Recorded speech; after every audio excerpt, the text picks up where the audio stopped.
Gospod Stanko Medik, povejte mi, kje smo medva zdajle? Trenutno se nahajamo v kotlovnici podjetja Revital, ki vzgaja rože in pri vzgoji rož rabimo ogrevanje. In glede na situacijo zadnja leta, se pravi kurilni mediji, če govorimo o plinu, če govorimo o kurilnem olju, so cene skokovito narasle in seveda mi smo morali razmišljati, da gremo na drugo energijo. In ker smo na dvorišču lastnika podjetja Taluma našli ogromno odpadnega lesa, to je nekje letno okrog 4000 kubikov, smo začeli razmišljati o projektu ogrevanja na lesno biomaso. No, projekt je bil zaključen letos in kotlovnica trenutno že obratuje. Kako ste pa včasih ogrevali? Ja, včasih smo ogrevali na kurilno olje.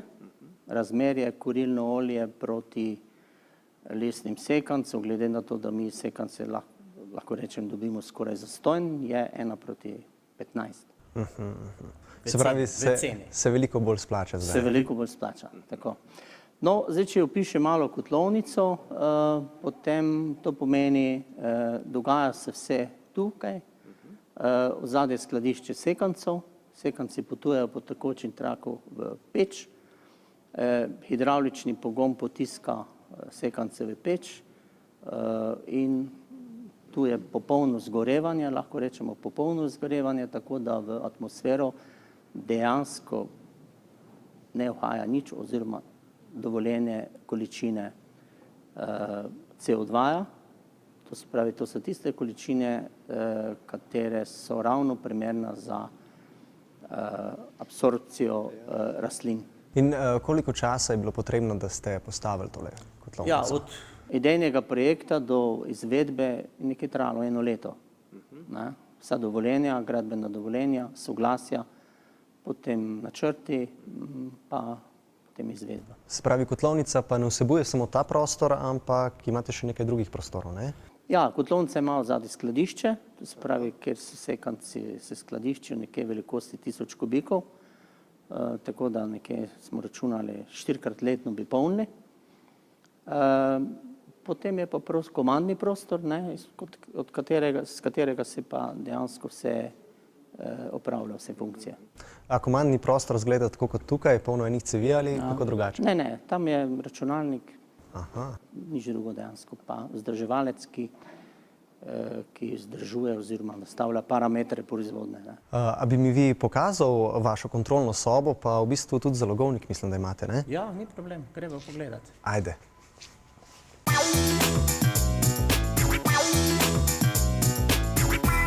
To je pa kar velik sod, ni? Kaj je to sploh? Kje smo točno? Ja, smo v prostoru, to je hranilnik toplote, zalogovnik toplote, pač različne izraze ima. Tu je vroča voda noter, 50 kubičnih metrov ali 50 000 litrov. Temperatura voda nekje od 70 do 90 stopinj. In tu dejansko mi hranimo toploto čez dan, ko je ne rabimo, za ponoči. Se pravi, črpalke črpajo iz peči, vročo vodo sem in od tu pošiljamo v rastlinjake. To je zelo pomembno, tako da je energija na zalogi in da peči potem čez dan, ko mi energije toliko ne rabimo, se hrani pač v tem zalogovniku. Aha, in za koliko časa imate to vodo? To je pa zdaj odvisno od tega, kakšna je zunanja temperatura. Če so zunanje temperature zelo nizke, potem to hitro porabimo, ne? Če so višje pa, ampak ne bi bilo nekje za 1 noč. Pa vse nekaj ur, ne? Če bo zunaj -15, potem bomo hitro porabljeni. Ker temperatura 90 stopinj pošiljamo v rastlinjake, nazaj se pa vrača 60, 70, ne? Se pravi, zdaj je tukaj noter voda, ki ima 90 stopinj. Tako. Kako to, da v tem prostoru ni prav nič vroče? Ja, izolirano je, ne?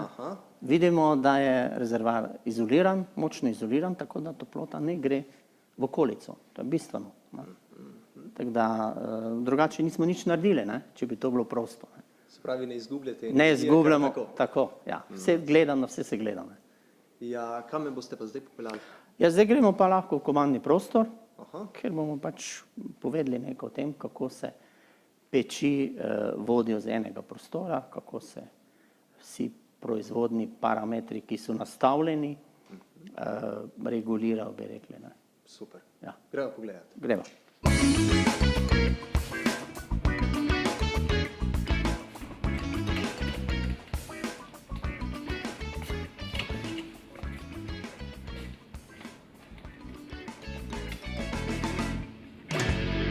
In zdaj pa smo v kontrolni sobi, ne? Ja, dejansko iz tega prostora so povezane vse komande daljinsko, posebej moram poudariti daljinsko, do uporabnika toplote, to so rastlinjaki.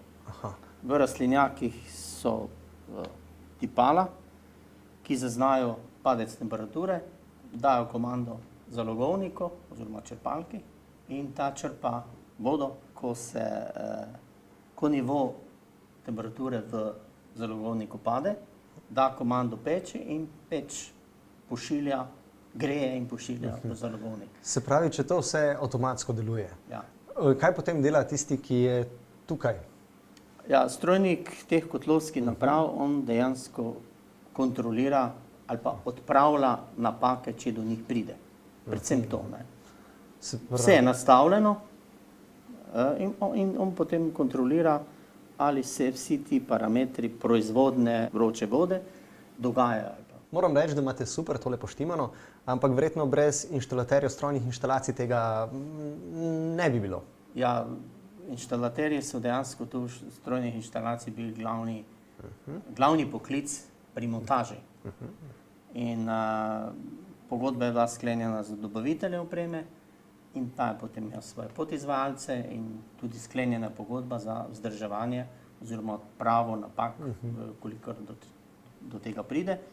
Sicer pa naš vzdrževalec to sam odklanja, koliko je potrebno. Se pravi, nekaj popravite sami, drugače pa pokličete druge instalaterje.